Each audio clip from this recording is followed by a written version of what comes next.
Imphal West team manungsan na laiba Sekmai Nongthomband haiba jaga chida DTO Imphal West loina na SDPO Lamphet amadi Sekmai PS ka loina raga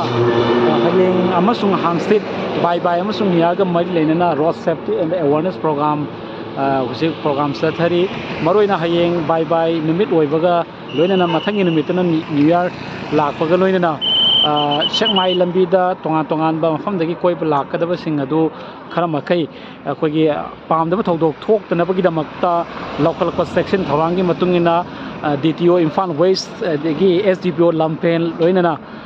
Sekmai PS ki osina lusingduna mafam asida lakpa tongan ba gari basa thoba madi achoba thoba sing ase bari leinaba se sang sing yaubra haibadu yengsinbaga loinana hayeng amasung hangsit bye bye amasung yargi horomasi mai pangna pangthona bo hona matamda pamdaba thodok sing thoktanabagi aduma section thorang lokhatpagi saruk manung chana lambida lakpa gari sing ase bari leinaba se sang amagi driving license sing yaubra haibadu check tawbagi adum laba the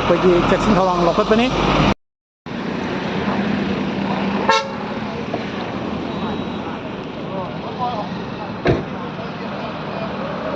Kono Sekmai Nongthomband da khoi Sekmai police amadi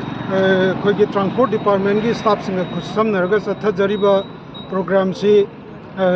road safety as well as khoi public sing da gari se karmaino niyom chumna thogadage adagi makoi gi niyom lana thorokpa che chang yaudaba minor oiba angang singna gari thorokpa sugumba matamda koina punishment si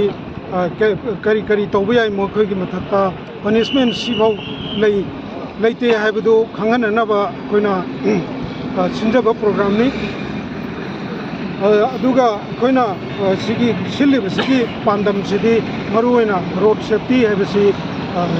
hujiki matamda yamna maru ere karigumba kanda koina accident singba lambi da thokpadagi asopan nangda natana asi ana bhauba yauri basi masi khara makai koina police na mari leinaba transport ki department na khara makai kanba ngamnanaba adugi pandamda sinjaba program ni loina hayeng si koigi bye bye ni mathangda koigi keno lere koigi new year day adaida public mayam ama nupi angang maruina nahasing Sekmai turenda lakpigani laaga akoigi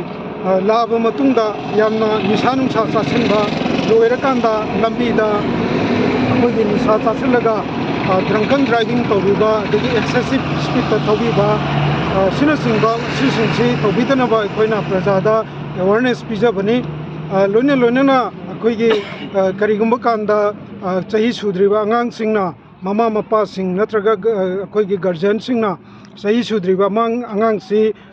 gari amamam piraga picnic chananaba thadok pirakanu karigumba adugi matamduda akoina Imphal West ki district ki oiba police singchina mafam khudingi check taunanaba akoigi arrangement leijare karigumba kanda adumba minor oiba chahi sudriba angang singchina mama mapa na gari tongan ba makhangi piraga picnic thadok pirga thengaragadi madu parent oriba degi guardian oiriba singduda akoina madu punishment pigani punishment si motor vehicle act da hairiba sing matungina chahi ahum phadok pibi yai natragana 25000 fine oina makoida thien ba yai aduna hayengi degi bye bye gi degi new year gi program da akoigi picnic lakpiri sunchina picnic si enjoy tawbiu aduga akoina asugumba khudong thiba akoigi thoiba road lambi da accident singba thoktanaba nisanung sa sijinuraga akoigi gari kanna thobiba angang minor oiba singchida gari piraga thon biba masi tawbiganu picnic si phajana enjoy tawbiu hadina thamjagi 2022 की चाही लोइसलकपगा लोइनना